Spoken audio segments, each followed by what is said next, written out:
hari ini kita akan melaksanakan diseminasi budaya positif bersama saya Lestari Nanisi dengan fasilitator Ibu Sueti Fikrianti dan pengajar praktek Bapak Ahmad Hidayat.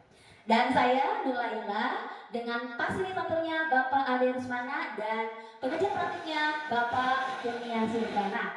Kami merupakan calon guru penggerak angkatan 11 Kota Tasikmalaya Provinsi Jawa Barat. Untuk memulai diseminasinya, bagaimana kita melaksanakan kesepakatan kelas dulu ya Bapak Ibu? Iya. Ibu. Nah, mohon maaf Bapak Ibu, anaknya Ibu. Baik. Kita mulai dulu ya. Baik. Silakan. Apakah ada yang ingin menyampaikan mengenai kesepakatan kelas? Baik, silakan Bu Risma. Yang pertama untuk kesepakatan kelas, yang pertama itu mengkondisikan pemakaian HP. Oke, mengkondisikan Pemakaian HP. handphone. Ada lagi Bu Risma? Mungkin Ya. tangannya ya, silakan. Menghargai pendapat orang lain. Menghargai pendapat orang lain. Baik, sudah Bu?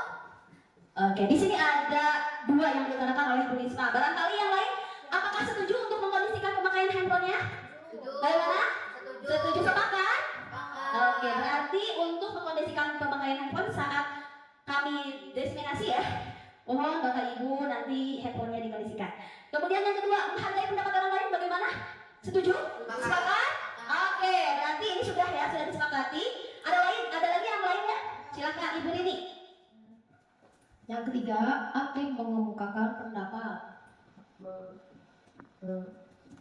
Baik, aktif mengemukakan pendapat atau mengemukakan pendapat dengan aktif. Siap Bapak Ibu? Ya. Oke, sepakat? Sepakat. Apakah ada lagi? Ada yang mau ditambahkan? Apa? Boleh? Fokus dalam belajar. Fokus dalam belajar bagaimana? Setuju? Sepakat? Mantap. Mungkin ini ya. Sudah ya, 4 saja atau mau ditambah lagi? Cukup. Baik. Jadi kesepakatan kelas kita yang pertama mengkondisikan pemakaian handphone, menghargai pendapat orang lain, mengemukakan pendapat dengan aktif, dan yang terakhir fokus dalam belajar. Baik, terima kasih ya. Demikian. Baik, kita mulai acara diseminasi kali ini dengan pengawal materi dari Ibu Nuraila. Kepada Ibu Nuraila disilakan. Bismillahirrahmanirrahim. Assalamualaikum warahmatullahi wabarakatuh. Ibu-ibu, bagaimana kabarnya hari ini? Alhamdulillah, luar biasa. Allahu Akbar. Yes, sekali lagi ya. Apa kabarnya hari ini? Alhamdulillah, luar biasa. Allahu Akbar. Yes. Baik, ibu-ibu semuanya. Alhamdulillah, hari ini saya Nuraila dan Ibu Resta, kami akan bersama-sama membahas mengenai budaya positif ya. Baik, ada yang tahu budaya positif itu seperti apa? Budaya yang baik. Iya, ayo. Siapa Bu? Budayawan apa? Budaya yang baik. Budaya yang baik. Coba angkat tangan, siapa lagi? Apa yang masih ingat? Budaya positif itu seperti apa? Ayo. Iya. Kebiasaan yang baik-baik. Iya, betul Susi. Kebiasaan yang baik-baik. Terus siapa lagi? Apa itu budaya positif? Disiplin. Disiplin, betul ibunya. Ibu Zahra ya. Lanjut. Selanjutnya, nah di dalam budaya positif itu ada beberapa hal yang nanti kedepannya akan kami sampaikan. Yang pertama ada disiplin positif, kemudian ada teori kontrol, teori motivasi, hukuman, penghargaan, restitusi, kebutuhan dasar manusia, keyakinan kelas, segitiga restitusi, dan posisi kontrol guru. Lanjut ya. Nah, coba ada pertanyaan dulu nih, pertanyaan pemantik ya. Silahkan Bapak, Ibu, atau Ibu di sini boleh menjawabnya ya.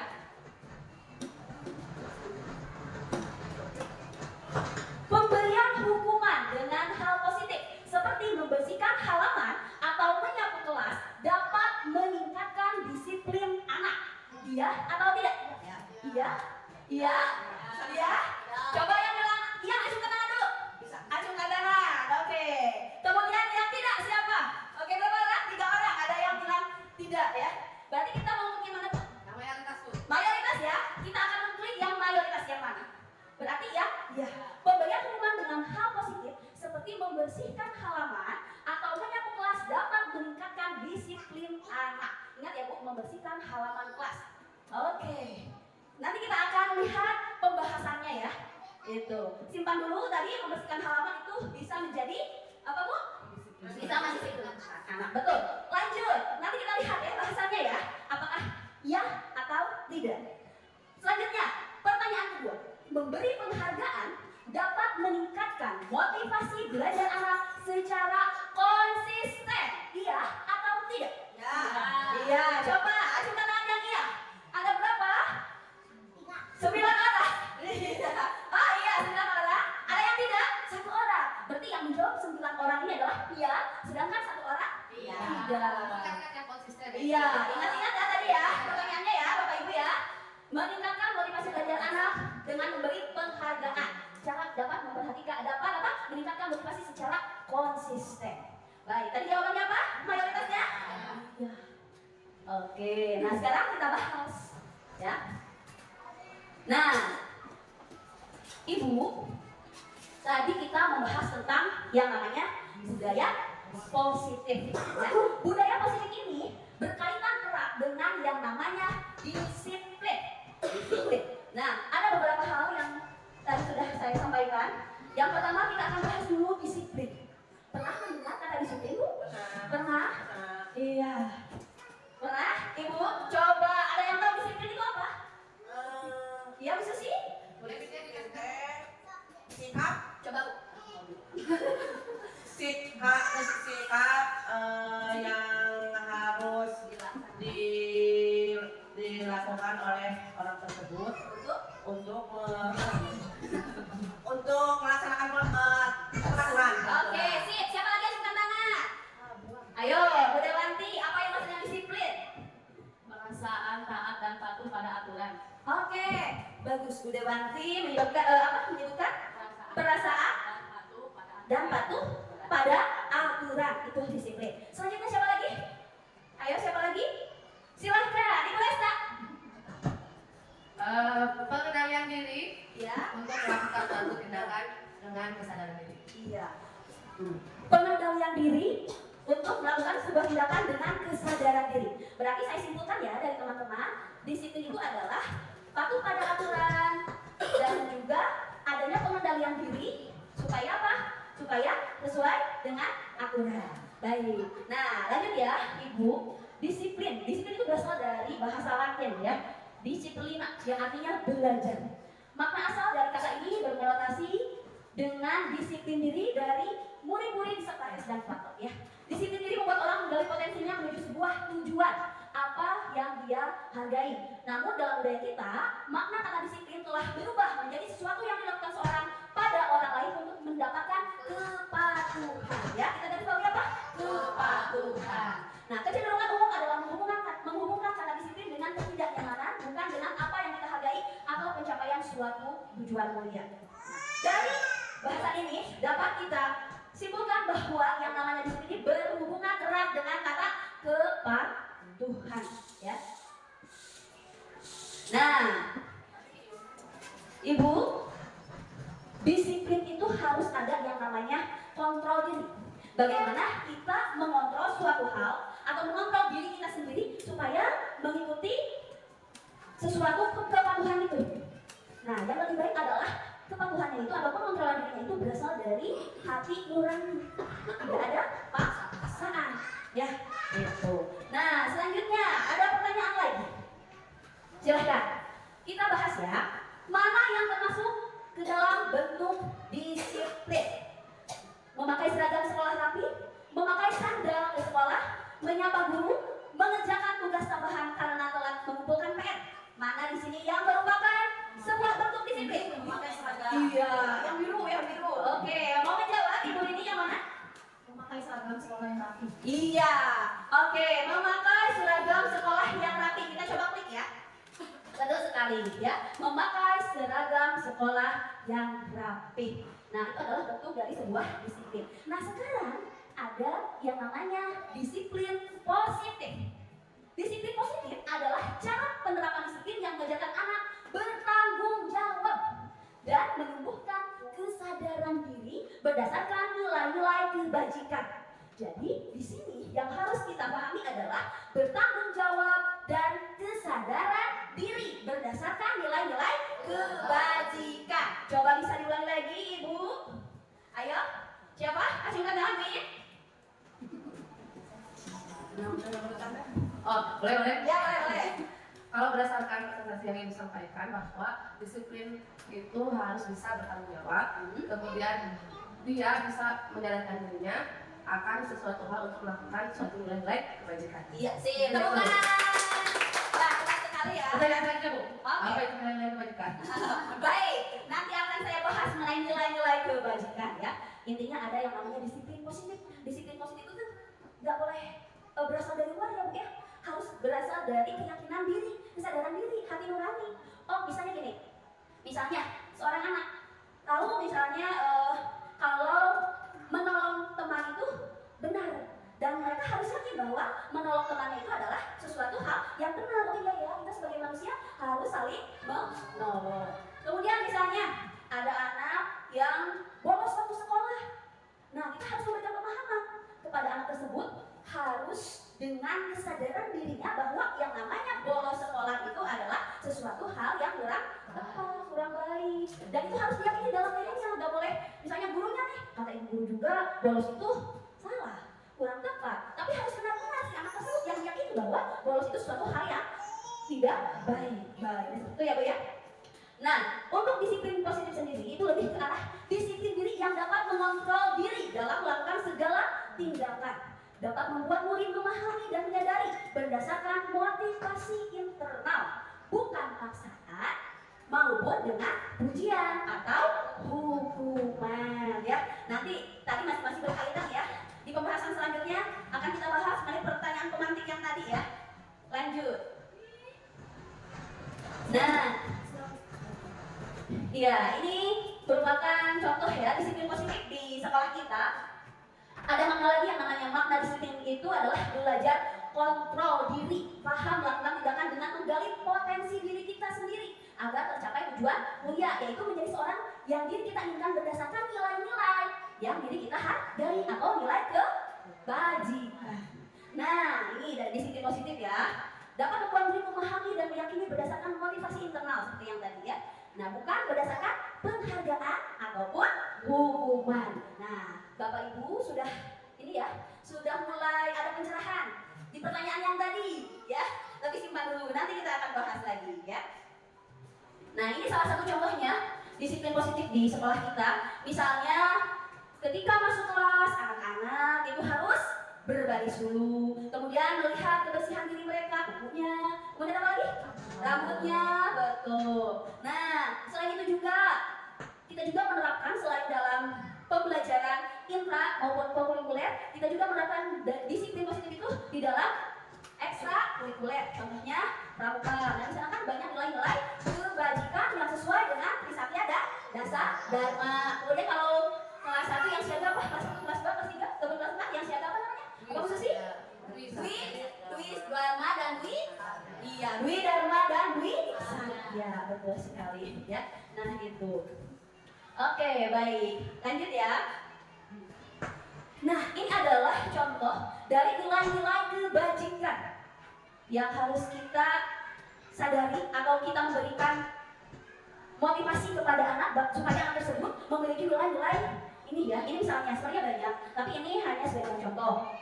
Misalnya untuk sikap murid ada toleransi, rasa hormat, kemudian integritas, terus mandiri, terus menghargai, terus antusias, empati, keingin-tahuan, kreativitas, kerjasama, percaya diri dan komitmen. Atau sekarang yang lagi memang harus ya ini sesuai dengan profil pelajar Pancasila. Ada berapa Bu profil pelajar Pancasila? Ada 6. Oke, siapa yang mau menyebutkan profil pelajar Pancasila? Ayo, apa yang mau bernyanyi? Oke, silakan Bu Iin. Boleh. Belajar Pancasila, beriman dan bertakwa pada Tuhan Yang Esa dan berharap mulia. Berkebinekaan global, gotong royong mandiri, kreatif dan bernalar tinggi. Iya kan Mbak, tepuk tangannya kan dulu ya. Hebat sekali ya, hebat sekali Bu Iin, mantap ya. Jadi ibu-ibu boleh mengimplementasikan atau mungkin sama kayak Min ya, nanti di kelas-kelasnya boleh melakukan atau menyanyikan lagu profil pelajar Pancasila karena memang anak SD itu senang dengan bernyanyi ya. Boleh sekali lagi bareng-bareng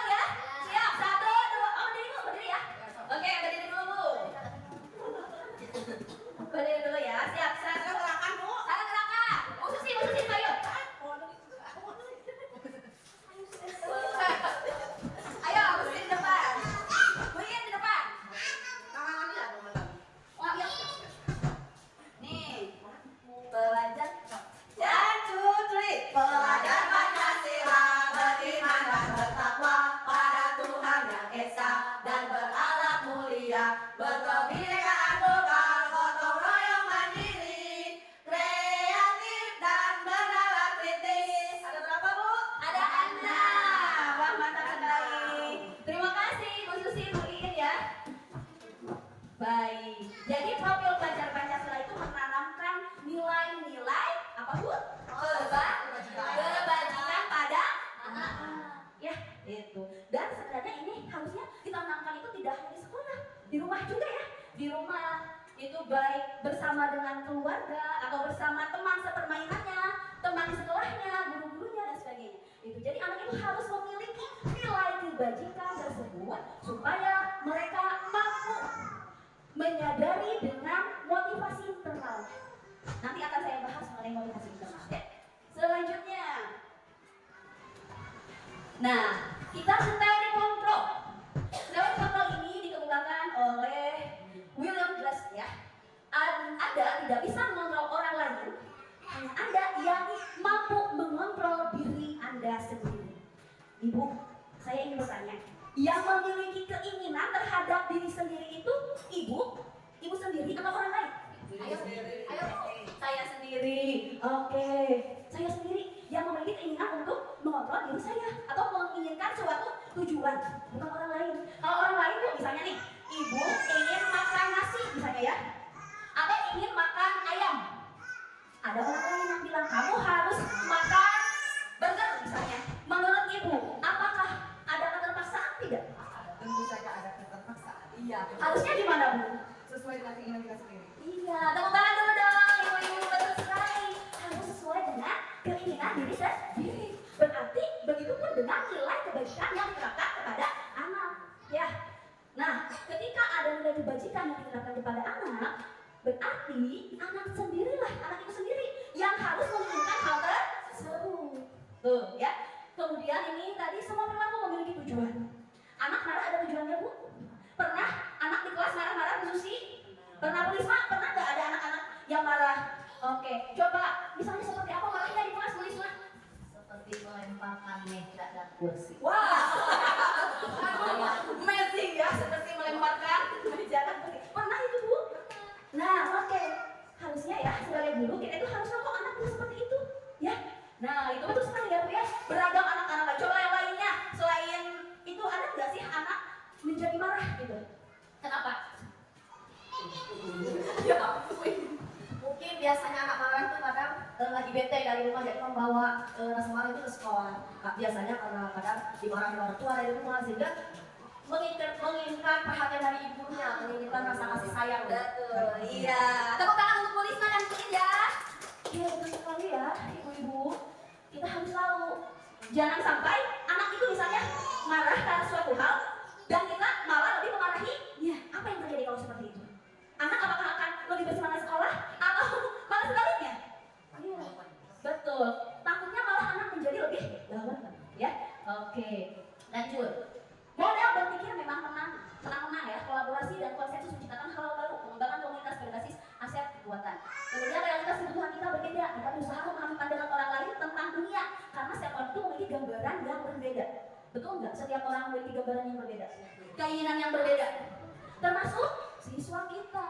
Ya, kita itu harus memahami, jangan ingin kita saja yang dipahami, tapi siswa juga harus dipahami oleh kita. Kenapa? Apa keinginannya? Apa kebutuhannya? Gitu, ya. Makanya sebagai seorang guru ya, untuk menerapkan teori kontrol ini sesuai dengan kontekstual yang ada di lapangan, ya, atau di kelas-kelas, kita harus tahu dulu anak itu kenapa, anak itu inginnya apa, kebutuhannya apa, sehingga nanti kita bisa mengklasifikasi gaya belajarnya sesuai dengan kebutuhan mereka. Gitu. Lanjut. Nah, ada pertanyaan lagi ya. Untuk membangun budaya positif yang diharapkan muncul dari kesadaran siswa sendiri, tindakan yang perlu dilakukan adalah, coba kita perhatikan dengan seksama, hindari memberi semangat, benar atau salah nih? Berikan disiplin ketat, ajarkan nilai-nilai kebajikan, atau berikan pujian berlebih. Iya, sudah mulai masuk ini ya ibu-ibu ya. Kita sudah mulai memahami itu makna budaya positif dan disiplin positif itu seperti apa ya. Oke, nanti kita pilih yang kuning ya. Ajarkan nilai-nilai kebajikan. Sip, betul ya. Nah, lanjut. Sekarang kebutuhan dasar manusia. Tadi ibu-ibu menyampaikan bahwasannya anak itu pasti menginginkan sesuatu. Ya, sama seperti kita. Kita juga punya keinginan. Anak juga sama memiliki keinginan. Keinginan ini berarti nanti akan timbullah sebuah kebutuhan dasar. Gitu. Nah, ini kebutuhan dasar manusia. Segala sesuatu yang dilakukan untuk mendapatkan apa yang diinginkan.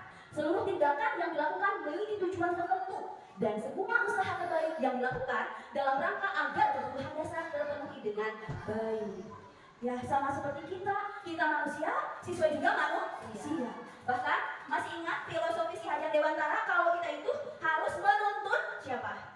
Murid. Pembelajaran itu harus berpihak pada guru atau murid? Murid, betul. Masih ingat ya materi yang kemarin ya? Berarti kita juga harus memahami seperti apa itu murid. Ya, jangan hanya yang kita yang dipahami. Justru sebaliknya, yang namanya pendidikan menurut Ki Hajar Dewantara, kitalah yang harus apa Bu? Yang harus mengabdi, berpihak pada murid.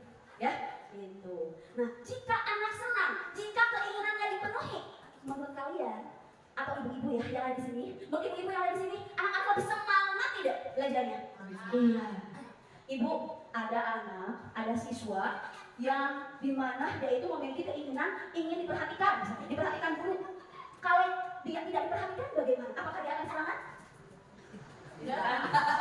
Tidak ya, tidak. Bagus sekali. Lanjut. Nah, inilah kebutuhan dasar manusia yang ditentukan oleh Maslow.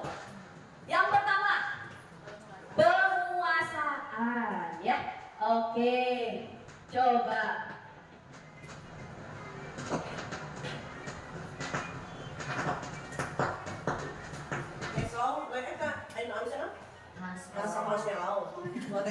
Ya, Maslow ya. Iya, baik ya. Lanjut. Ini adalah kebutuhan dasar manusia. Menurut siapa Bu? Maslow. Yang pertama tadi apa? Penguasaan. Coba acungkan tangan yang ingin memberikan contoh kebutuhan dasar siswa terkait penguasaan. Boleh ya di kelas kita atau di sekeliling kita. Silahkan. Bu Resta. Baik, Assalamualaikum warahmatullahi wabarakatuh. Waalaikumsalam warahmatullahi wabarakatuh. Menurut saya terkait penguasaan, contohnya misalkan ketika anak ingin berkuasa di kelasnya, contohnya dia ingin semua anak-anak dari dia kecenderungannya dia misalkan merendahkan orang lain, atau misalkan mengejek, atau misalkan inginnya orang lain itu merasa dia yang sendiri itu memiliki power yang lebih dari semuanya. Contohnya seperti itu. Maka biasanya dia ingin melihat kebutuhan dasar sebagai penguasaan tersebut. Dia ingin dihargai, dihormati oleh teman-temannya. Nah, maka ketika kita menghadapi anak tersebut, oh, orang ini kayak gini nih, kita tanya, dia ingin seperti apa sih? Atau dia ingin kenapa mengejek orang lain? Alasannya apa dia mengejek kepada orang lain? Misalkan harus sampai menemukan dia itu mengakui dirinya sendiri bahwa saya ingin dihargai orang lain. Nah, sampai seperti itu kita harus sampai mengetahui kebutuhan dasarnya dalam ketika berinterogasi atau menanyakan kenapa dia melakukan itu. Misalkan itu mungkin terkait. Iya, tepuk tangan. Wow, keren. Keren sekali Bu jawabannya ya. Betul. Salah satu contohnya ketika anak ingin dihargai, ya, berarti dia ingin diperhatikan juga oleh teman-temannya.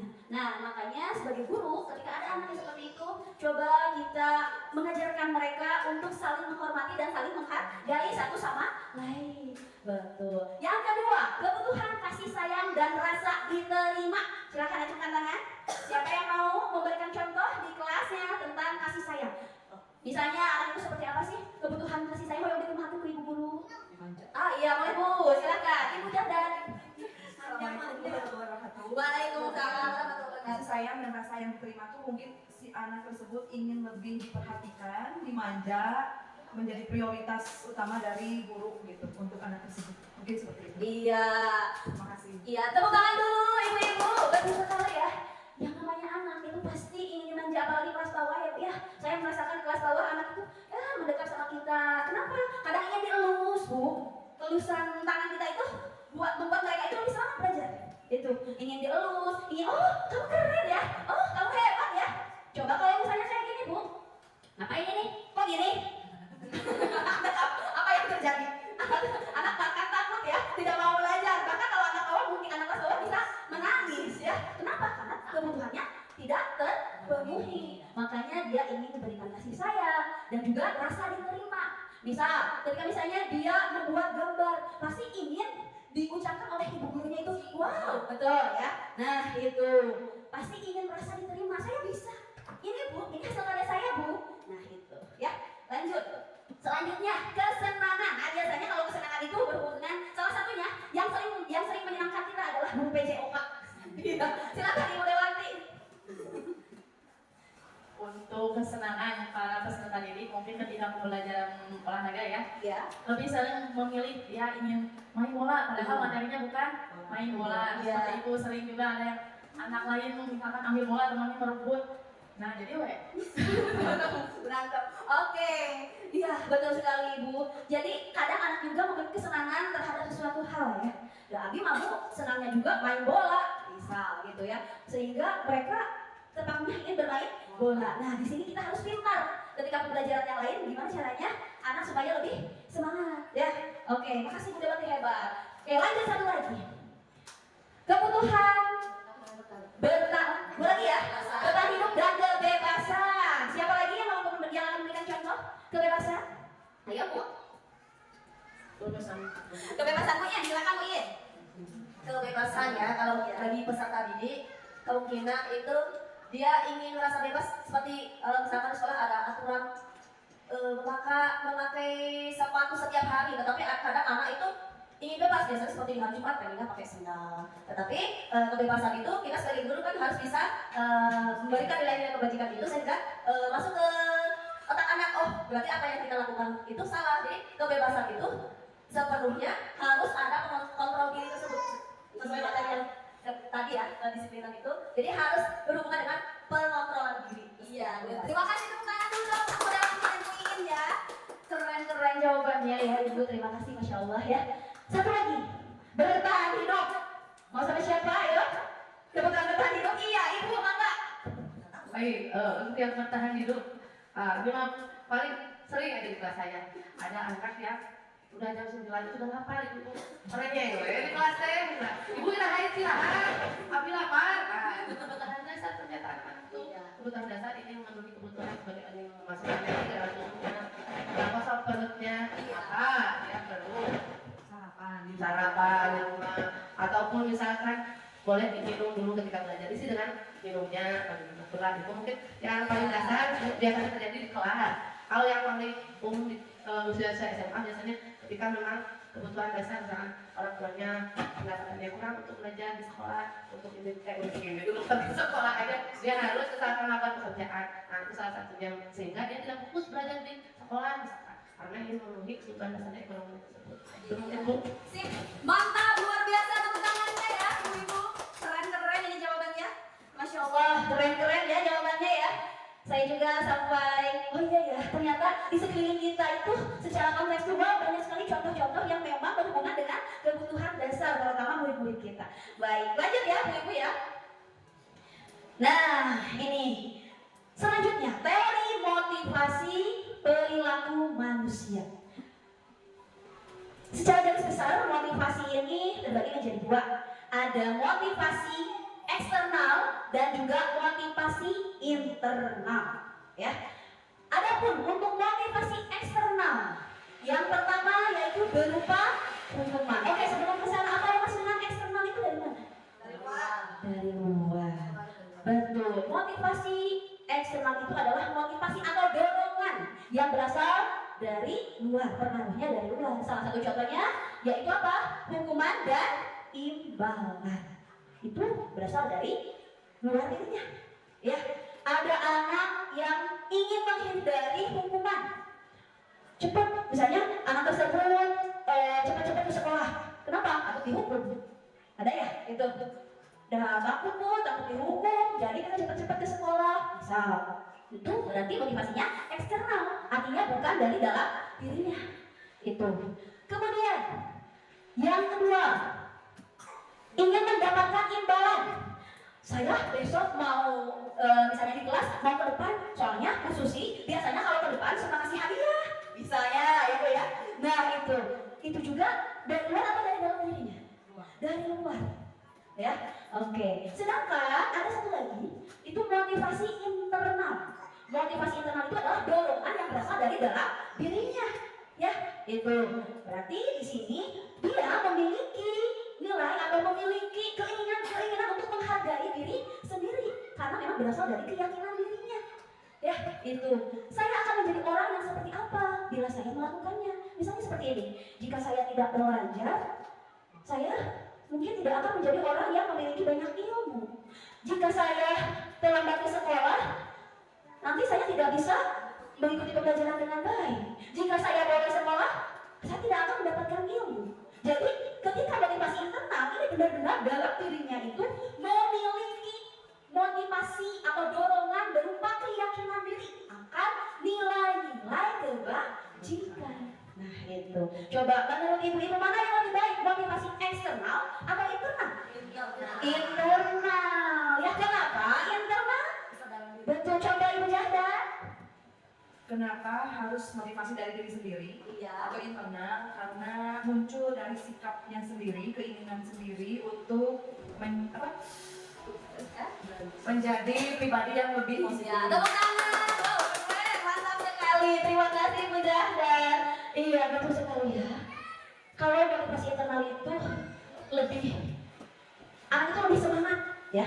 Anak itu bisa lebih semangat, dia bisa lebih menghargai, itu seperti itu. Dan berarti kita bisa menyampaikan pertanyaan penting yang tadi ya. Boleh saya?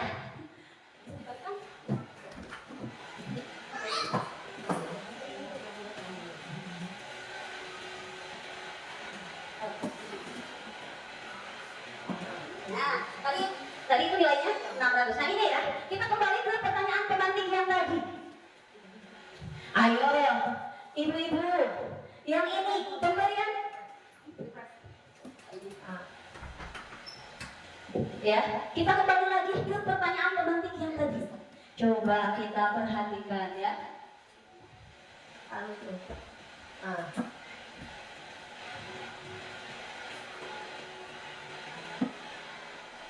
Oke, yang ini pemberian hukuman dengan hal positif seperti membersihkan halaman atau menyapu kelas dapat meningkatkan disiplin anak, ya atau tidak?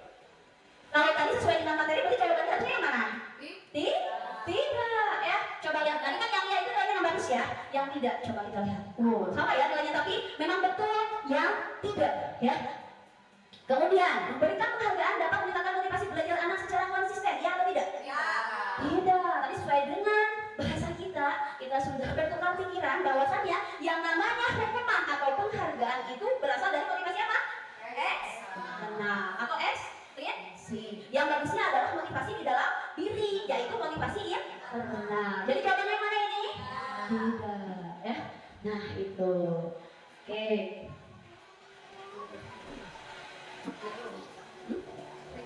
Jawabannya oh iya. Oke, yang ini yang mana Bu? Kita ulangi lagi ya, yang mana ini?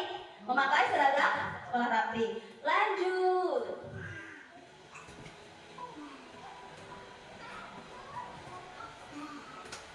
Nah, kalau yang tadi ini apa? Untuk membentuk budaya positif yang diharapkan muncul dari kesadaran siswa sendiri, tindakan yang perlu dilakukan adalah apa? Ajarkan nilai-nilai kebajikan. Betul. Lanjut. Nah, ini ya. Motivasi perilaku manusia.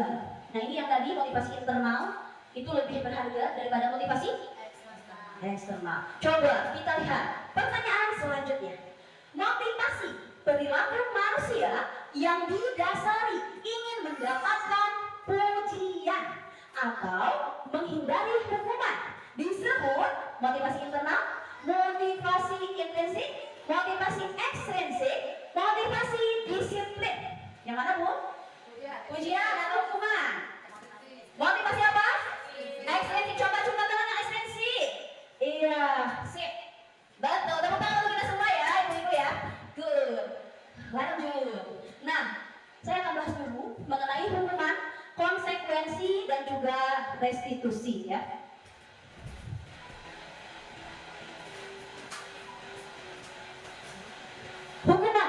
Hukuman itu tidak terencana atau biasanya bersifat tiba-tiba. Murid tidak tahu apa yang akan terjadi atau tidak dilibatkan, jadi hanya bersifat satu arah. Jadi hukuman itu lebih berasal dari guru. Kemudian jenisnya biasanya berupa hukuman fisik atau psikis. Nah, kalau ibu, jika hukuman diterapkan bagus tidak untuk motivasi internal siswa? Tidak, ya. Kemudian ada lagi nih konsekuensi. Konsekuensi itu terencana, disepakati sesuai peraturan, murid tetap dibuat tidak nyaman, murid tetap dibuat tidak nyaman, sikap guru selalu memonitor murid. Dan yang terakhir restitusi, proses menciptakan kondisi bagi murid untuk memperbaiki kesalahan. Proses kolaborasi yang mengajarkan murid untuk mencari solusi sendiri, menciptakan tanggung jawab. Tadi saya mendengarkan ada ibu misalnya melempar meja, melempar kursi, ada anak yang bolos, ada anak yang tidak senang ABC dan sebagainya. Ya, melakukan hal-hal yang memang bertentangan dengan nilai kebajikan. Nah, nanti kita akan bahas bagaimana caranya supaya anak tersebut tidak merasa disalahkan. Ya, dia berbuat sesuatu hal yang di luar atau memang tidak berdasarkan nilai kebajikan, namun tidak juga merasa disalahkan. Nah, nanti akan ada caranya ya. Oke. Lanjut dulu ibu. Lari mengelilingi lapangan basket 2 kali karena terlambat hadir di sekolah. Itu hukuman atau konsekuensi? Hukuman. Iya, hukuman. Tadi yang bilang hukuman ya. Betul ya, hukuman. Boleh tidak bu? Tidak ya. Gitu. Lanjut. Membersihkan coretan yang dibuatnya di meja tulis. Ada anak nih, kemudian mencoret-coret meja sama ibu. Nah, karena kamu sudah mencoret-coret meja, kamu harus membersihkan meja ini. Itu hukuman atau konsekuensi? Konsekuensi. Berarti lebih baik yang mana? Hukuman atau konsekuensi? Konsekuensi. Ya, baik. Itu ya. Terima kasih ya ibu-ibu. Semangat. Alhamdulillah. Selanjutnya ada 13 lagi. Silahkan Bu Resta. Baik, assalamualaikum warahmatullahi wabarakatuh. Waalaikumsalam warahmatullahi wabarakatuh. Ibu-ibu, mohon maaf tidak ada bapak-bapaknya. Sebelumnya perkenalkan diri saya terlebih dahulu. Saya Resta Transisi, saya mengajar kelas 6. Kebetulan kita kenapa ada program kegiatan diseminasi atau membagikan materi ini ingin istilahnya menyamakan persepsi atau preferensi kita terkait menciptakan lingkungan budaya positif sebagai tugas dari calon guru penggerak.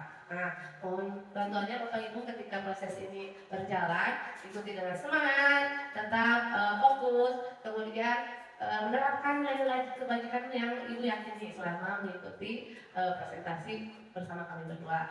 Nah, saya sendiri akan membahas 3 bagian, yaitu 5 posisi kontrol guru atau keyakinan kelas dan segitiga restitusi. Kenapa ada guru dan orang tua? Saya ingin memahamkan 2 arah dari gurunya sendiri, baik dengan orang tuanya. Mudah-mudahan ibu-ibu orang tua bisa menyamakan prestasinya dengan kami ketika kami menerapkan ini. Ibu juga tidak langsung suzon atau gimana, misalkan suzon atau misalkan ada konsekuensi buat anaknya yang tidak melakukan atau berkenaan dengan nilai kebajikan, ibu bisa memahaminya. Jadi ya Bu. Nah, terkait tadi ada 3 proses, ada jenis hukuman, ada konsekuensi, satu lagi ada restitusi. Nah, yang ini kami tekankan dalam penyelesaian permasalahan anak didik kita itu adalah dengan proses restitusi. Nah, restitusi itu pendekatannya bersifat kolaboratif, bisa dari kita sebagai guru, kemudian bersama orang tua juga, kemudian dengan anaknya pun harus saling sama-sama rata, win-win. Jadi anaknya merasa senang, guru juga terpenuhi nilai kebajikannya. Jadi ketika dia melakukan kesalahan, dia merasa dia melakukan kesalahan itu bisa diperbaiki, bukan jadi malah berputus asa atau menyerah tidak bisa memperbaiki kesalahannya. Itu proses restitusi. Kenapa ada proses restitusi? Satu lagi, kita sebagai guru atau orang tua posisinya jangan mengontrol murid kita, tapi mengajak, menuntun murid kita biar bisa mendisiplinkan dirinya ke arah yang positif. Tidak kontrol, kamu harus ini, kamu harus itu. Misal kamu tidak mengerjakan PR hari ini, maka kamu tidak usah sekolah lagi, misalnya kayak gitu. Tapi kita melakukan pendekatan restitusi tadi. Nah, maka dalam proses mengontrol atau menuntun murid itu sebenarnya ada 5 posisi kontrolnya. Yaitu yang pertama adalah penghukum. Nah, yang kedua adalah membuat merasa bersalah, kemudian ada posisi sebagai teman, ada posisi sebagai pemantau dan ada posisinya sebagai manajer. Nah, kita pilih nih dari kelima posisi ini mana yang terbaik kita bisa lakukan sebagai guru maupun sebagai orang tua di rumah jika menemukan nilai-nilai kebaikan yang tidak sesuai pada diri anak-anak. Nah, yang pertama ciri-ciri seorang yang penghukum. Nah, kalau penghukum itu ketika dia menemukan kesalahan pada muridnya, dia langsung hukum. Hukumannya bisa secara fisik, bisa secara psikis, dan tanpa menanyakan kenapa anak itu melakukan itu, alasannya apa, langsung hukum. Contoh, misalkan anak itu tidak fokus belajar, letak, kabur, misalnya dihukum dilempar sama gurunya, atau dihukum belajarnya di luar, nggak boleh masuk lagi ke kelas karena kamu tidak fokus. Itu contoh posisi penghukum. Biasanya kalimat yang digunakan, akuilah aturan saya, kamu harus ini, kamu harus itu. Nah, itu jadi orang yang penghukum. Selanjutnya, kemudian membuat merasa bersalah, yaitu next, sebentar. Nah, cirinya pada posisi ini dulu atau kita sebagai orang tua ini bersuara lebih lembut. Kemudian kata-katanya itu membuat si anak itu merasa bersalah. Contohnya, ibu sangat kecewa sekali dengan perilaku kamu. Atau sebagai guru, ibu kalau misalkan kalian membiarkan, ibu akan dimarahi lagi oleh bapak kepala sekolah. Nah, berarti kan anak tuh merasa bersalah ketika dia melakukan kesalahan tersebut. Nah, itu pun ada posisi kontrolnya yang biasanya negatifnya pada posisi ini murid akan memiliki penilaian diri yang buruk tentang diri mereka, ya, sehingga mereka merasa tidak berharga. Nah, berarti nilainya jadi menurun karena posisi merasa bersalah tadi. Harusnya dia harus bisa memposisikan salahnya atau mengetahui kesalahannya dengan pikirannya sendiri, gitu ya.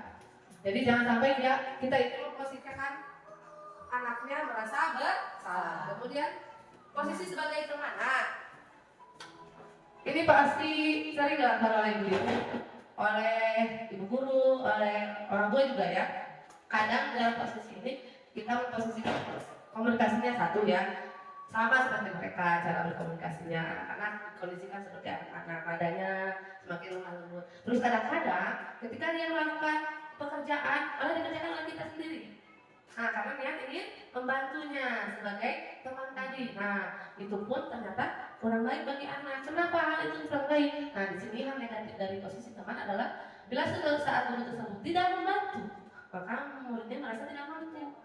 Ya, jadi hayo pengennya itu dibantu oleh temannya, gitu, atau diposisikan atau dibantu oleh orang tuanya. Gitu. Kemudian saya pikir bapak ibu teman saya merasa saya itu udah bisa, tapi kenapa bapak ibu tidak percaya lagi pada saya? Saya tidak percaya diri lagi ketika posisi tempatnya sudah tidak bisa memberikan bantuan misalkan ya. Lanjut lagi. Kemudian mantap. Nah, jam 11. Nah, untuk pemantau berarti mengawasi. Nah, biasanya dalam posisi pemantau ini menerapkan konsekuensi tadi ya, ketika kamu melakukan itu konsekuensinya apa? Tapi dia tidak melihat istilahnya psikologis anaknya, jadi langsung aja dia menerapkan konsekuensinya, tidak menanyakan stabilitas anaknya, itu. Ketika kamu udah melakukan itu konsekuensinya apa? Langsung kerjakan. Nah, tanpa lihat psikologis anaknya. Nah, hal ini pun kurang baik ternyata.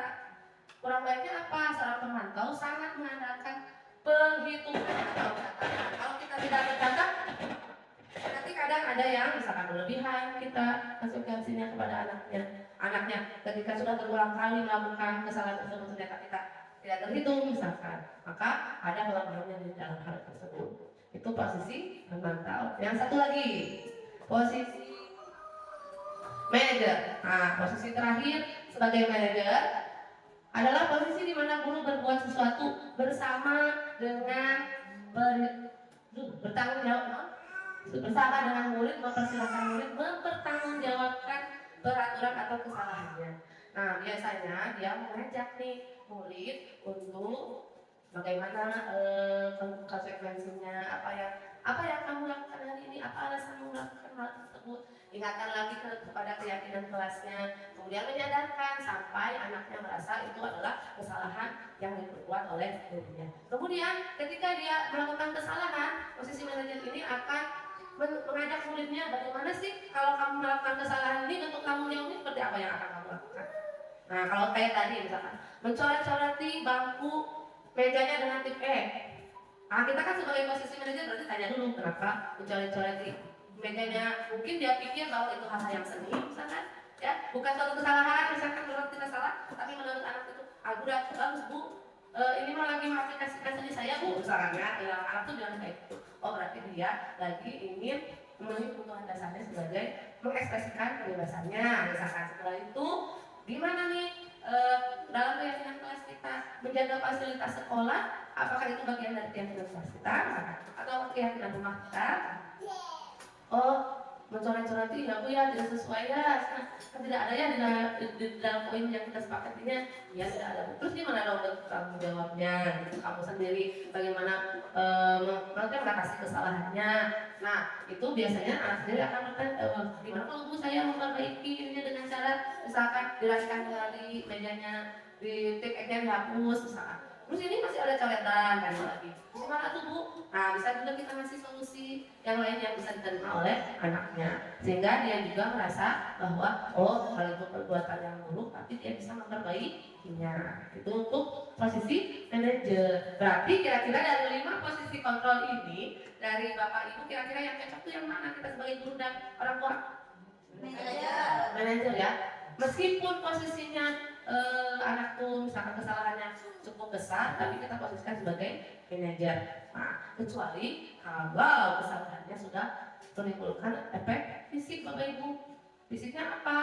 Perkelahian yang sampai menimbulkan kematian misalkan ya, atau kesalahan fatal sampai kecelakaan misalkan. Nah, itu harus segera kita bertindak. Nggak mungkin mau langsung manajernya pas waktu itu mah kondisinya sudah fisik dengan anak, itu mah harus lebih tegas lagi kita meyakinkan anaknya. Itu mungkin terkait posisi kontrol nih. Jika bapak ibu nih, ketika menemukan anak kita di rumah atau di sekolah tidak mengerjakan PR, kira-kira apa yang akan ibu perbuat? Berdasarkan posisi manajer. Siapa yang mau? Oke, ulangi. Ketika nih anak didik kita atau anak kita di sekolah ternyata dia tidak mengerjakan PR, apa yang akan kita lakukan sebagai manajer? Posisinya sebagai manajer ya Bapak Ibu, kira-kira akan seperti apa? Siapa yang mau?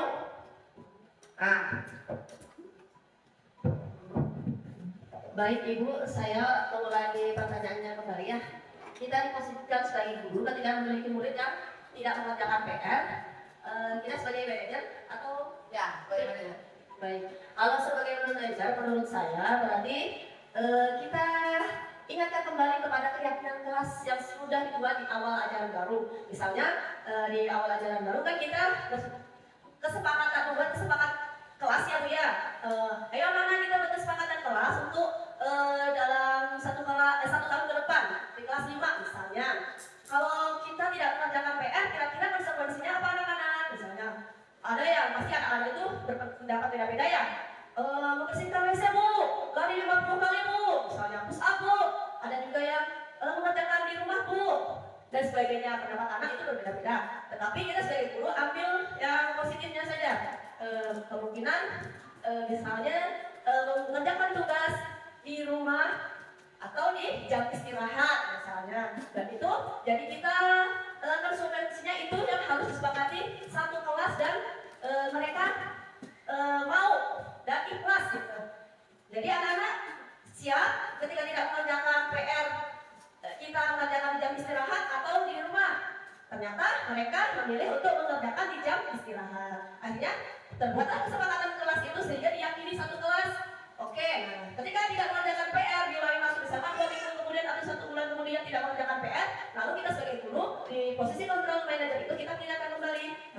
Nah kemarin waktu kita sebelumnya sudah membuat kesepakatan kelas ya, ketika tidak mengerjakan PR silakan menggunakan PR di jam istirahat. Seperti itu mungkin Bu di posisi control manager. Baik tuh, alhamdulillah tuh udah ada masukannya, udah ada perubahan. Tadi ada yang mengenalkan Ibu Ina itu tentang keyakinan kelas, ada kesepakatan kelas. Kita bahas juga ya terkait bagaimana memposisikan manajer dalam kegiatan atau permasalahan-permasalahan yang ada terjadi di rumah atau di sekolah. Ketika menjadi orang tua pun berarti ketika ada anaknya yang tidak mengerjakan PR pada hal tersebut, maka harus rajin-rajin mengingatkan, kayak gitu ya. Itu terkait 5 posisi kontrolnya. Nah, coba ibu kita jawab. Posisi guru yang mana yang diharapkan untuk mendampingi murid ketika melakukan kesalahan atau menilai kebaikan yang tidak sesuai? Manajer. Betul. Kemudian, ayolah bantu demi ibu ya. Nah, posisi ini kira-kira sebagai apa? Teman. Coba cek. Nah, teman. Terus, hal tersebut berarti kita tahu ya mana posisi yang baik ketika kita mengontrol atau istilahnya menjadi penuntun murid kita, yaitu dengan posisi manajer. Orang tua pun sama, ibu-ibu ya, bisa melakukan proses manajer ini di rumah. Jadi jangan sampai anak-anak di rumah dia terapkan keyakinan rumah, misalkan mengerjakan PR pada malam hari. Nah itu teh tanya pada anak, siap nggak? Cukup setengah jam aja nggak apa-apa, setengah jam juga, atau 1 jam ketika kelasnya lebih tinggi misalkan. Nah, kelas 5, nanti itu udah lebih banyak lagi jamnya untuk belajar. Maka misalkan sepakati 1 jam. Kemudian kayak tanggung jawab mencuci piring itu harus diajarkan kepada anak di rumah. Tanggung jawab melaksanakan ibadah, buatlah kata-katanya di rumah juga Bapak Ibu. Nah, maka saya juga akan mengenalkan proses pembuatan keyakinan kelas dan kesepakatan kelasnya. Nah, apa itu keyakinan kelas? Nah, keyakinan kelas ini merupakan suatu tindakan supaya dapat menghindari hukuman atau mereka menghindari masalah yang mungkin muncul dan berpengaruh pada mereka secara fisik, psikologis maupun tidak terpenuhinya kebutuhan mereka. Pendekatannya berbeda dengan kelas ini. Jadi berupa apa keyakinan kelasnya? Biasanya kalimat-kalimat positif yang berisi nilai-nilai kebaikan tadi, yang merusak kepercayaan diri, menghormati, kemudian beriman, bertakwa. Contohnya kalimatnya misalkan saya akan menjalankan sholat 5 waktu pada jamnya misalkan. Berarti kan dia udah meyakinkan dirinya akan melakukan sholat 5 waktu tersebut dengan misalkan. Contohnya seperti itu. Itu tentang beriman misalkan. Kehormatan, saya menghormati orang tua dan ibu di rumah. Itu contoh-contoh keyakinan kelas atau keyakinan di rumah ya Bapak Ibu, ibu-ibu. Kemudian seorang guru mempunyai peran dalam mewujudkan terbentuknya keyakinan kelas atau sekolah dengan adanya kesepakatan antara guru dan murid. Artinya proses keyakinan kelas ini perbuatannya harus sepakat antara murid dan gurunya. Guru pun harus menjalankan kesepakatan dan keyakinan kelasnya, gitu ya. Nah, bisanya bersifat abstrak, terus kan bersedia. Nah, keyakinan kelas ini Bapak Ibu atau ibu-ibu bawa Bapak Ibu. Nah, bersifat abstrak itu maksudnya susunannya, kumaha, keinginan kelasnya masing-masing. Ya, jadi tidak harus sama tiap kelasnya. Tiap rumah itu pasti berbeda, punya tujuannya masing-masing.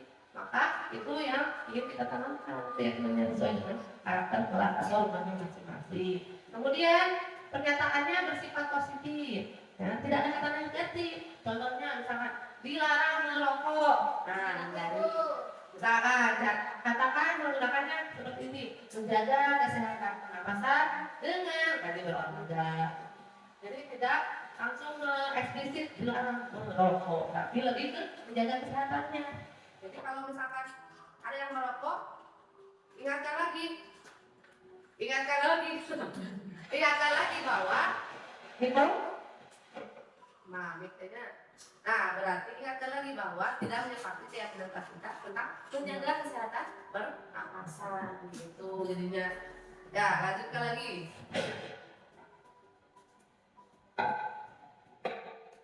Nah, keyakinan kelasnya itu sesuatu yang bisa diterapkan di kelas atau di sekolahnya atau di rumahnya. Jadi kalau awak budak tuh bisa itu kan yang budak kelas di kuno misalkan guru olahraga lari 10 kali misalkan dalam sehari jadi sesuaikan dengan kemampuan anaknya. Kemudian keyakinan kelas pun bisa berubah dalam 1 tahun, di rumah pun bisa berubah ya. Ketika anak perlu ada hal yang masih kurang atau masih negatif, maka harus ditambah lagi keyakinan kelasnya atau keyakinan rumahnya. Itu mungkin Bapak Ibu terkait keyakinan kelasnya. Contohnya seperti apa ya Bapak Ibu, kita lihat. Nah, contohnya seperti ini. Ada yang pertama, jangan berlari di kelas atau koridor. Kira-kira keyakinannya seperti apa? Jangan berlari di kelas atau di koridor. Kalimatnya kira-kira yang benar apa keyakinan kelasnya? Berjalan di kelas atau koridor. Jadi harus berjalan, tidak usah berlari-lari. Gitu. Jadi hindari kata-kata yang negatif. Kemudian apa lagi contohnya? Kemudian tinjau kembali daftar curah pendapat anak-anaknya bila ada yang ya. Kemudian tinjau ulang keyakinan setelah jika masih perlu ada penambahan. Bapak Ibu, ibu di wae kan gitu. Kenapa itu ayo apa nanya? Nah, contohnya lagi beda tuh ya, keyakinan kelas 1. Setiap anggota kelas perlu senang, bedanya. Jangan kelas 5 selalu bersikap positif gitu ya. Jadi kalau kelas 1 mau lebih kesenangan, bermain dan sebagainya. Kelas 5 diadakan lagi kebijakan yang lebih disiplin lagi. Tingkat yang lebih atas lagi kelas 7. Kami meyakini bahwa yang penting untuk menghormati semua orang. Kalimatnya lebih detail lagi. Jadi tiap jenjang akan berbeda sesuai dengan kebutuhan. Kalimatnya juga nggak usah banyak-banyak. Misalkan kalau anak kelas 1, saya senang misalkan belajar sambil bermain game. Tulis apa-apa itu juga sebagai keyakinannya. Tenang, Bapak Ibu. Gamesnya dalam bentuk kayak misalkan game edukatif gitu ya, Bapak Ibu. Ibu, contohnya apa ada yang edukatif kelas 1? Contoh kemarin kalau kita mengenalkan hitungan angka 1 sampai 10 dengan bernyanyi. 1 jari kanan, 1 jari kiri, digabung jadi 2, aku buat jembatan. 2 jari kanan, 2 jari kiri, digabung jadi 4, aku buat kamera. Contohnya nyanyi ke 3 jari kanan, 3 jari kiri, digabung jadi 6, aku buat menara tinggi. 4 jari kanan, 4 jari kiri, gabung jadi 8, buat kelinci. Domba. 5 jari kanan, 5 jari kiri, gabung jadi 10, buat berdoa. Atau siap berdoa. Nah itu diajarkan ketambahan Ibu, ditambah hiji, 2. Kan biasanya penyanyi kan jadi ingat. Nah, itu contohnya ya. Sekarang mah banyak metodenya. Nah itu contoh belajar sambil bermain. Itu lagi. Nah, gimana dong kalau misalkan ada pertanyaan seperti ini? Salah satu hal positif yang terwujud dalam diri siswa ketika mereka membuat keyakinan kelas yaitu apa kira-kira? Anak terbiasa mendapatkan pujian atau penghargaan, anak tidak dihukum, anak-anak diminta berpendapat sesuai hati nuraninya, atau anak-anak dipaksa mengikuti juga. Anak-anak diminta berpendapat sesuai hati nuraninya. Siap. Coba ceklek. Ceklek. Klik. Boleh. Coba diklik. Coba. Oke, beres. Salah satu hal positif yang terwujud dalam diri siswa ketika mereka membuat keyakinan kelas yaitu anak-anak diminta berpendapat sesuai dengan hati nuraninya. Siap. Coba. Nah, betul Ibu-ibu. Berapa kali misalnya? Nah, karena Ibu-ibu udah terang keyakinan kelas itu seperti apa, gimana dong penerapannya? Jika tidak sesuai dengan keyakinan kelas, kita menggunakan segitiga restitusi. Nah, apa itu segitiga restitusi? Yaitu proses dialog yang dijalankan oleh guru atau orang tua agar dapat menghasilkan siswa yang mandiri dan tanggung jawab terhadap masalah yang diatasinya. Nah, namanya menggunakan segitiga restitusi. Tahapannya yang pertama, 1. Menstabilkan identitas. Yang kedua, memvalidasi keyakinan yang salah. Yang ketiga, menanyakan keyakinan. Ulangi yang pertama, menstabilkan identitas. Yang kedua, memvalidasi tindakan yang salah. Yang terakhir, menanyakan keyakinan. Nah, prosesnya seperti apa? Menstabilkan identitas itu. Nah, contohnya seperti itu. Kamu tentu punya alasan mengapa melakukan hal tersebut. Tanya alasannya seperti apa. Kebutuhannya apa ketika melakukan kesalahan tersebut. Contohnya tadi, perhatian tanya kurang kasih sayang sehingga dia melemparkan meja dan kursinya. Sampai dikorek oleh ibu-ibu ya, sama ibu guru atau orang tua di rumah, dikorek sampai dia tujuh. Nah, jangan sampai pelaksanaannya dengan dipaksa olehnya. Pelan-pelan menuju emak, menuju tua, ngobrol sekedar sarapan. Nah, kan tadi kamu nangis tuh, kadang-kadang kan udah nangis sama dia tuh cerita anak-anak teh. Gitu. Kemudian memvalidasi tindakan salah. Memvalidasi tindakan salah itu, kenalkan nilainya apa kesalahan tersebut, misalkan dia itu perbuatannya salah atau benar. Ketika dia melemparkan meja dan kursinya, apakah itu perbuatan salah atau betul? Ya, apakah boleh dilakukan oleh murid atau tidak? Nah, itu memvalidasi. Kalau setelah itu, ketika dia bilang nggak tahu bu, nggak tahu berarti pasti pengarahan. Nah, sesuai nggak dengan nilai kebajikan, menghormati orang lain, menghormati guru orang lain, menghormati guru, menghormati teman yang ada di kelasnya. Orang lain terganggu nggak dengan perbuatan kita? Berarti kalau terganggu perbuatannya salah atau benar? Kalau terganggu salah. Jadi anak tuh ini ternyata salah gitu ya. Nah, terus ayah kalimat nyanyi, berarti kan dia sudah tahu kesalahan. Iya. Jadi nyanyi mama, kita makan. Nah, jadi kalau dia tadi tuh kamu salah, nah salah jadi itu. Anak yang bilang, tadi tidak salahnya, bu habis deh. Maunya lepas bu tadi dah, habis deh. Yang tetap fokus belajarnya, itu berarti kan anaknya sudah mengetahui kesalahan. Nah, yang terakhir adalah menyiapkan keyakinan. Ibu-ibu kan sudah membuat keyakinan kelas selama 1 tahun.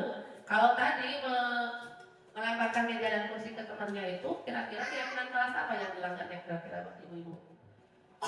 Nah, tidak, misalkan menghormati guru yang sedang mengajar, misalkan ya, menghormati guru yang sedang mengajar. Nah, keyakinan kelasnya seperti itu. Nah, ketika kamu melemparkan meja kursi, gurunya jadi gimana ngajarnya? Nah, gitu misalkan. Gurunya jadi berhenti mengajarnya. Jadi sih ibu guru oke, cek baru dapet teh. Berarti dia tidak kemana? Apa? Belajarnya tidak kondusif, gurunya juga mengajarnya jadi tidak efektif. Nah, makanya berarti sudah tidak sesuai dengan keyakinan tersebut. Nah, dengarkan nanti perbedaan perhatikan. Setelah diingatkan, ayo belak-beliknya. Setelah diingatkan, tanyakan bentuk tanggung jawabnya seperti apa setelah melemparkan meja dan kursi tadi. Coba cek meja dan kursinya rusak atau tidak. Kalau rusak, bagaimana bentuk tanggung jawabnya? Coba lihat teman-teman kamu yang jadi takut. Apa yang kamu lakukan agar mereka tidak takut lagi? Kayak gitu-gitu. Tanya, pasti dia pasti ngobrol ada. Banyak tubuhnya, tapi teh kena kemana tubuh? Gitu kan, dia bilang anak kecil kan. Dan dia terkenal nanti kena kemana bu, abis itu kan terus lepas. Nah, kadang suka aja timbul perasaan itu. Nah, kasih saran, gimana kalau seperti ini? Gimana kalau meja dan kursinya dirapikan lagi? Coba dicek ada yang rusak atau enggak. Oh iya, ya bu, saya akan memperbaiki meja dan kursi kalau ada yang rusak. Nah, saya akan memperbaiki meja dan kursi. Kalau ada yang rusak, berarti itu adalah tanggung jawab yang timbul dari dirinya. Setelah itu tanyakan lagi, apakah orang lain yang merasa terganggu dengan perilaku kamu? Terganggu nggak kira-kira? Terganggu. Terus gimana dong kalau ke orang lain yang terganggunya? Pasti langsung bilang, minta maaf, ya berarti harus ada dua tanggung jawabnya. Satu meminta maaf, yang kedua adalah memperbaiki ejakulasinya. Kalau ada yang rusak, rapikan lagi dan sebagainya. Enggak tuh kalau menangis kan begitu ya, ada prinsip itu. Nah, setelah ngobrol seperti itu, barulah sampaikan ke kelasnya terkait kondisi tadi anaknya. Sampaikan di mana minta maafnya. Bisa saja dia minta maafnya satu persatu. Tidak harus di depan kelas dia ngomong. Antum kedua jangan kedua ya benar tuh dia minta maaf, gitu ya. Atau misalkan tanggung jawab ejakulasinya sudah sendiri. Terus kita tanyakan lagi, kamu akan mengulanginya lagi atau tidak? Nah, karena kan tadi nilainya mengurangi nilai keburukan pada anak, menegakkan hal yang positifnya. Nah, menegakkan hal positifnya berarti dia lebih tebal tanggung jawabnya, berkurangnya dari tadi tidak lagi melempar meja kursinya. Nah, itu mungkin ibu contoh-contoh penerapan restitusi secara kontekstualnya pada pembelajaran di rumah atau di sekolah. Ada yang ditanyakan dulu, Bu? Nah, tadi ya, pertama menstabilkan identitas. Ulangi lagi segitiga itu menstabilkan identitas. Bagaimana dia itu? Jadi menstabilkan identitas itu setiap orang itu punya bisa berbuat kesalahan. Setiap orang itu pasti melakukan kesalahan. Dulu ibu juga pernah seperti itu. Tapi dulu alhamdulillah ibu bisa memperbaikinya, kayak gitu ya. Kemudian kamu berhak merasa begitu. Berhak. Jujurnya kamu emosinya. Berhak kamu emosi melempar meja kursi teh. Tapi lihat nanti teh. Tadi ya di tahap selanjutnya memvalidasi tindakan selanjutnya tadi tapi lihat berhak seperti itu gimana orang lain juga atau tidak. Seperti itu ya. Di tahapan memvalidasi tindakan yang salah. Nah, kebutuhan dasar apa yang tidak terpenuhi oleh dia. Kemudian kamu patut bangga pada dirimu sendiri karena kamu telah melindungi sesuatu yang penting buatmu. Tapi apakah itu sesuai dengan perbuatan kebaikan atau kesalahan gitu ya. Ajarkan kepada anak. Kemudian satu lagi menanyakan keyakinan sampai timbul tanggung jawab pada dirinya untuk memperbaiki kesalahannya. Nah itu mungkin untuk penerapan segitiga restitusinya. Ada yang ditanyakan dulu ibu-ibu? Ada. Sabu. Iya.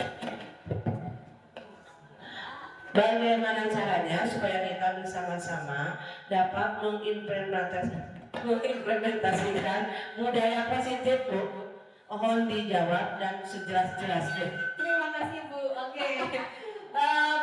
Kita ini dulu ya Bu ya. Kasih tepuk tangan dulu dong Bu untuk Bu Susi ya. Terima kasih. Pertanyaannya bagus sekali.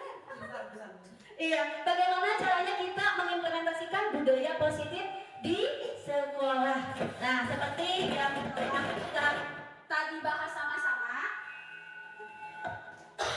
Seperti yang telah kita tadi bahas sama-sama, Bu, bahwasannya di sekolah itu harus ada apa dulu, Bu?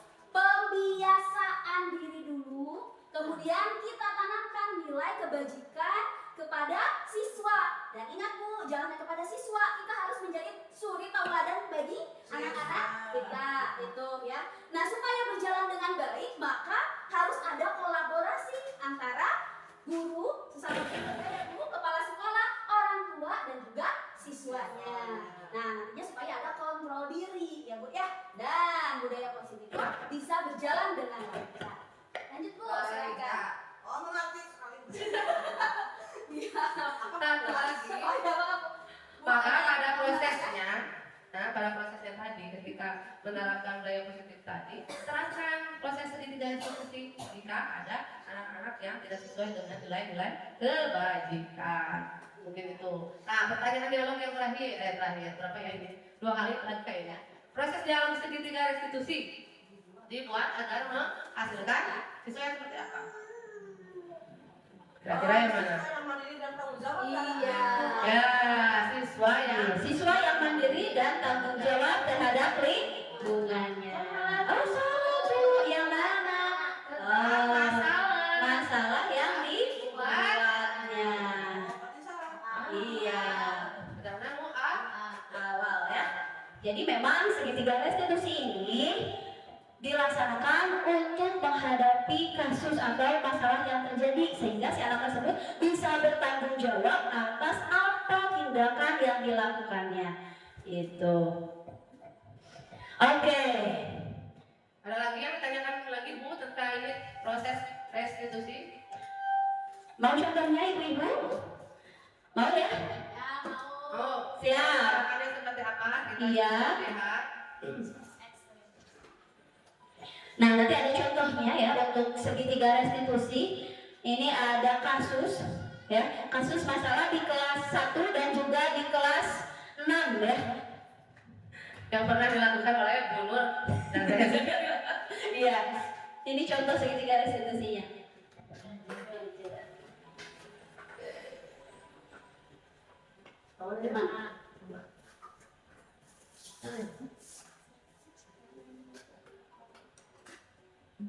Kurang ini oren.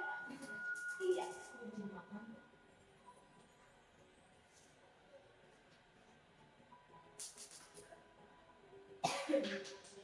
Ini Ada ya masalah ya? dibuatnya. Tuh, berarti bukan. Nah, itu ya. Contoh aplikasinya. Baik, kita lihat hasil yang sudah dilakukan.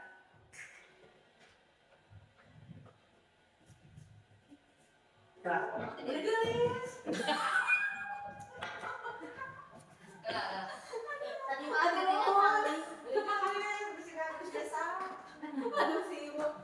sama kini pilihan. Beda tulis saya. Orang juga. Oke. Gimana ya? Tangan. Ya, lagi. Satu lagi. Satu, alat tiga.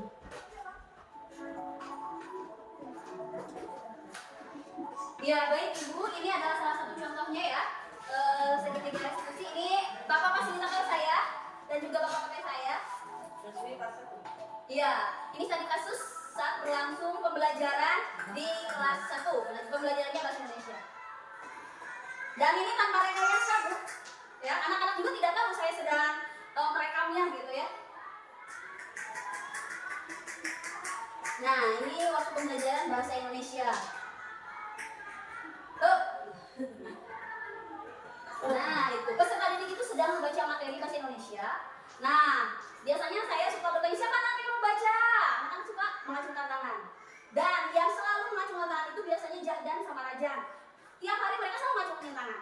Nah, namun saya ingin mencoba teman-teman yang lainnya. Nah, ini ya Jahdan sama Rajan. Sampaikan dia naik bukan ingin saya persilahkan. Itu. Sedangkan saya itu ingin mencoba teman yang lainnya, mempersilahkan yang lainnya untuk membaca. Gitu. Ya. Nah, itu. Saya yang ini.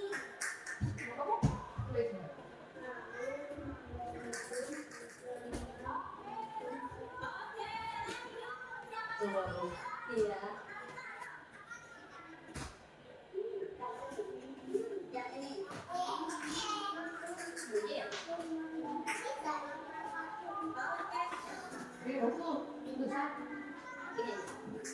Nah,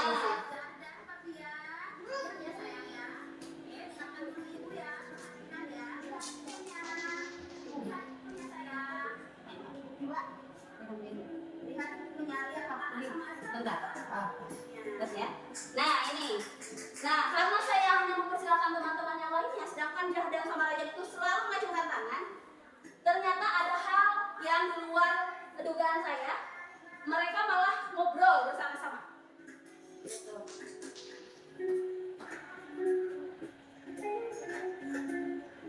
Jadi mereka itu seakan tidak semangat untuk belajar. Nah ini, sedangkan teman-teman yang lainnya bisa diperhatikan. Teman-teman yang lain itu mendengarkan. Namun kedua anak ini malah mereka tidak tahu lagi di kamera pada sama saya. Iya ngobrol. Karena memang mungkin mereka tidak merasakan kebutuhannya ya terpenuhi. Gitu. Malah ngobrol, sedangkan yang lainnya mendengarkan orang lain membaca. Nah, itu. Mereka terus ngobrol. Iya.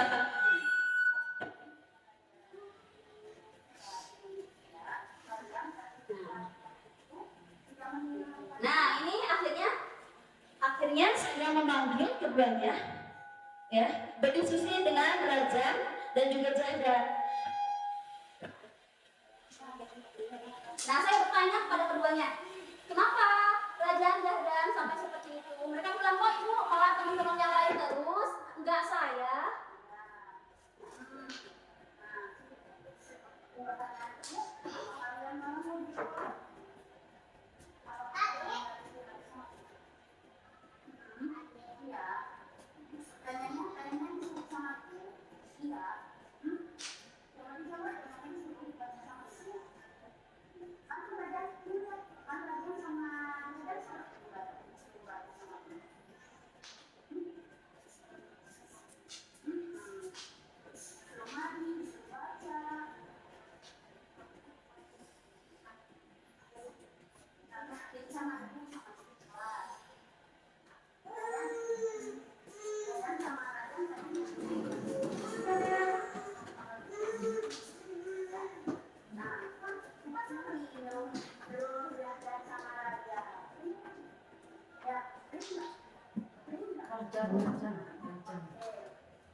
Nah, ibu-ibu ini sudah mulai pendekatan komunikasi tindakan yang salah.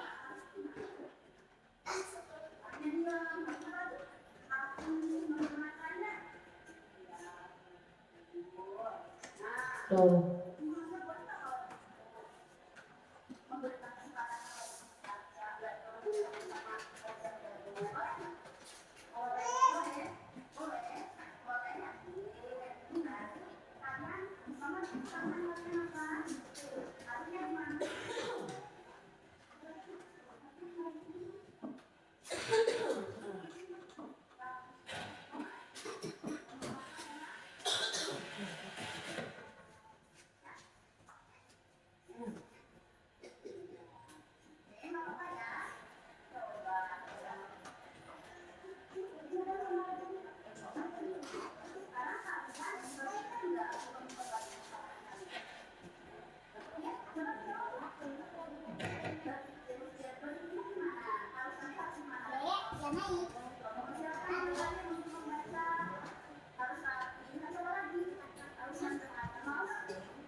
Nah, menanyakan lagi keyakinan kelasnya, maksudnya memberikan kesempatan orang lain untuk berbicara atau berpendapat dan membaca.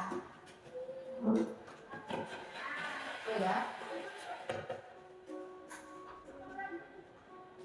Nah, itu Bu, contohnya ya.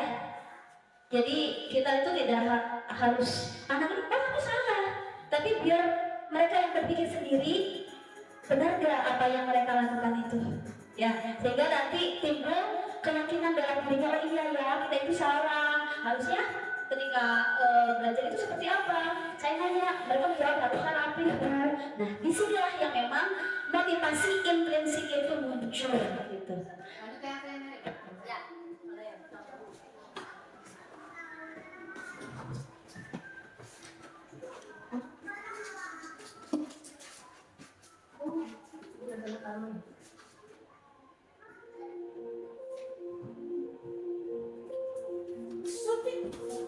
Nah, untuk saya alami kasusnya adalah ada Ananda Amika yang belajar IPA dengan teman-temannya, namun dia lebih fokus untuk bergambar daripada fokus belajar IPA-nya. Nah di sini pertama yang saya lakukan adalah kenapa beliau ditanya, dipanggil, kemudian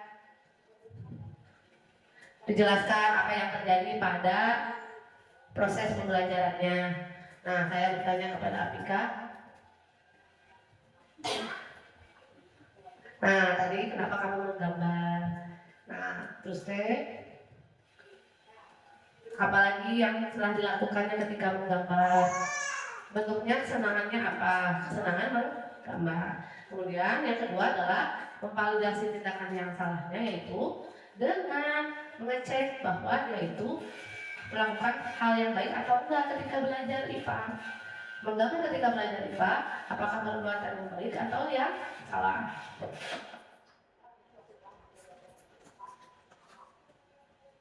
Nah, terlihat bahwa Apika karena dia ingin mengisi waktu luangnya ketika sudah mengerjakan tugas IPA, dia ingin mengisi dengan menggambar. Ternyata efeknya itu tetap saja tidak benar belajar IPA-nya. Kemudian di tahap yang ketiga adalah menanyakan keyakinan kelasnya. Nah, kami sudah membuat keyakinan kelas bahwa di dalam kelas itu harus saling menjaga fokus belajar. Nah, diyakinkan lagi, diingatkan lagi ketika belajar itu bagian dari menghormati guru di dalam proses pembelajaran. Maka keyakinan kelas yang dilanggar oleh Apika adalah tidak menghormati guru ketika belajar.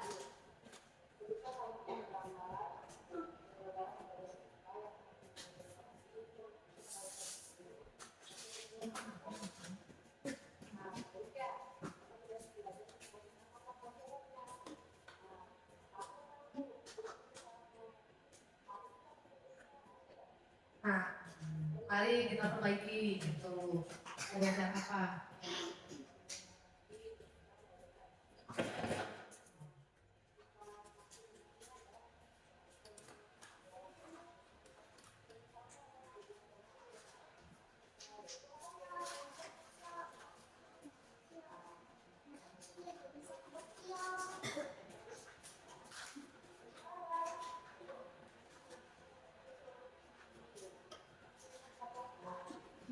Nah, untuk kefokusan belajar. Apa bentuk tanggung jawabnya? Nah,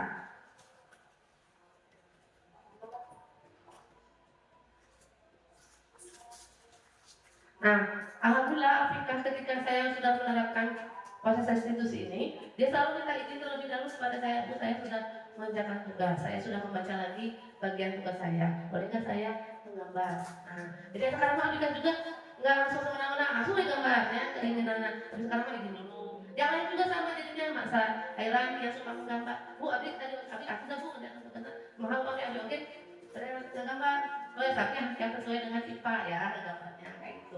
Nah, kalau yang ini mah kasus kedua, kebetulan dalam hari ini kasus keduanya adalah berkata kasar. Nah, mungkin itu sebagian dari proses bagaimana cara menerapkan proses restitusi dalam pembelajarannya. Baik, ada yang ingin berpendapat lagi Bapak Ibu atau ada yang ingin ditanyakan? Saya akan bertanya, sebutkan contoh penerapan disiplin positif dalam kehidupan sehari-hari. Oke, baik. Penerapan disiplin positif dalam kehidupan sehari-hari. Oke, saya tanya dulu ke Bu Dewanti. Bu Dewanti, sampai cek.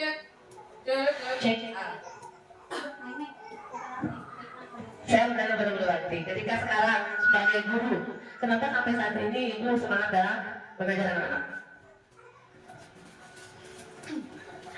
Menurut saya semangat mengajar sampai ini karena ingin mendidik anak-anak, terutama anak-anak zaman sekarang kan etika dan sopan santunnya menurun ya Bu ya, karena kemajuan teknologi dan masuknya budaya asing. Nah, saya ingin menciptakan atau mendidik para peserta didik supaya meningkatkan sopan santun dan etikanya seperti itu Bu. Dimulai dari pembelajaran PJOK misalnya. Kalau ada guru di depan sedang menerangkan harus menyimak, tidak boleh mengobrol ataupun mengoprek naon yang di meja. Nah, seperti itu mungkin. Siap. Nah, bentuk semangat Ibu Dewa yang kita patut tepuk tangan nih. Nah, itu salah satu bentuk disiplin dari Ibu Dewa sendiri ya. Nilai kebajikannya adalah ingin memberdayakan atau mendidik murid menjadi lebih baik sopan santunnya. Berarti itu bagian dari disiplin dirinya, mempertahankan semangatnya adalah mengajar tanpa ada pengaruh. Misalkan, siul saya mah gaji saya hilang. Tadi tidak ada ya.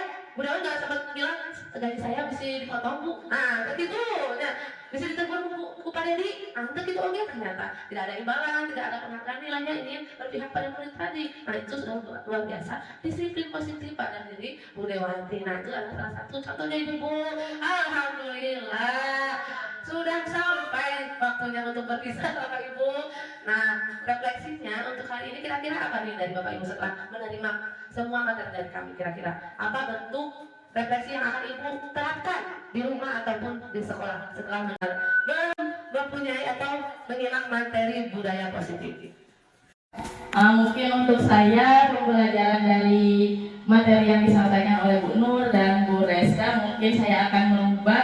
Saya kan kebiasaan menghukum anak ya Bu ya, menghukum anak, misalkan anak gak baris betul, saya suruh push up atau berkata kasar suruh push up, karena push up itu juga hukuman fisik ya, tapi itu kan mendukung ke fisik atau kebugaran si anak. Mungkin saya akan rubah lagi aturan itu menjadi disiplin positif ya. Terima kasih. Baik, terima kasih Bu Dewan. Alhamdulillah sudah ada yang merefleksikan dari pembelajaran tadi. Ada lagi mungkin dari Ibu Iin? Assalamualaikum warahmatullahi wabarakatuh. Berdasarkan hasil refleksi dari diseminasi Ibu Nur Laila sama Bu Resta tentang budaya positif yang saya ambil, yaitu yang pertama tadi tentang disiplin positif ya. Jadi lebih mengerti bagaimana cara kita menerapkan disiplin positif dengan mengambil nilai-nilai kebajikan. Selain itu juga lebih mengenal lagi apa itu kebutuhan dasar manusia. Selain kebutuhan dasar manusia itu juga dari peserta didik, dari kita sebagai guru itu kita memiliki kebutuhan dasar manusia 5 itu. Di antara 5 kebutuhan dasar manusia juga mengetahui tentang bagaimana kita sebagai guru menerapkan kontrol diri anak dengan hukuman, konsekuensi atau restitusi dan keyakinan kelas. Ada lagi apa ya tadi ya? Tentang motivasi Bu, motivasi perilaku. Ternyata anak itu memiliki 2 motivasi perilaku, yaitu dari eksternal dan internal. Eksternal dari pengaruh luar dan internal itu dalam diri anak. Ada lagi apa ya Bu? Lupa ya. Oh ya, tentang penerapan segitiga restitusi. Disitulah saya sebagai guru lebih mengenal lagi bagaimana cara saya sebagai guru untuk menerapkan segitiga restitusi ketika ada permasalahan peserta didik di dalam kelas. Nah, jadi saya lebih tahu lagi bagaimana sih, apakah harus sebagai teman, manajer, pemantau, atau sebagai apa? Ternyata yang paling bagus itu sebagai manajer. Nah, disitulah saya akan lebih menerapkan lagi bagaimana ketika ada anak melakukan kesalahan, saya ingin menjadi seorang manajer yang baik. Begitu saja Bu. Tangan ibu-ibu, alhamdulillah ya. Luar biasa Bu Les. Nah, dapat kita simpulkan dalam menciptakan budaya positif itu perlu peran kolaborasi bersama baik orang tua, pihak sekolah, dan murid itu sendiri dalam penanamannya. Terutama ketika kita menemukan keyakinan kelas, keyakinan rumah, kemudian kedisiplinan. Berharapkan disiplinnya dari internal, dari anak itu sendiri, kemudian hal yang positif, kemudian dapat menerapkan